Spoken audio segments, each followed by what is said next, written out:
Hey guys, welcome back to another video, and in this video I will show you how you can export only your audio in CapCut.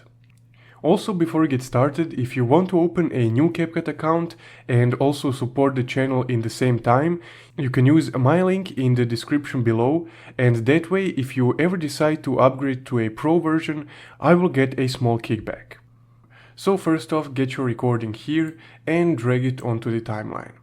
From here, if you want to make some edits, you can do so, but in this case I first want to edit the audio separately in Audacity, so another program, and then I will merge it back to the video and edit it that way. So from here I just want to click on export and deselect the video option and select the audio option.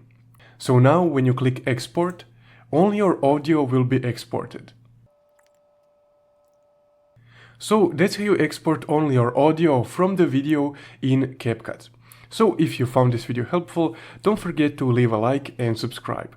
Also, if you want to further support the channel, you can check out my Buy Me a Coffee link in the description below. Thank you for watching.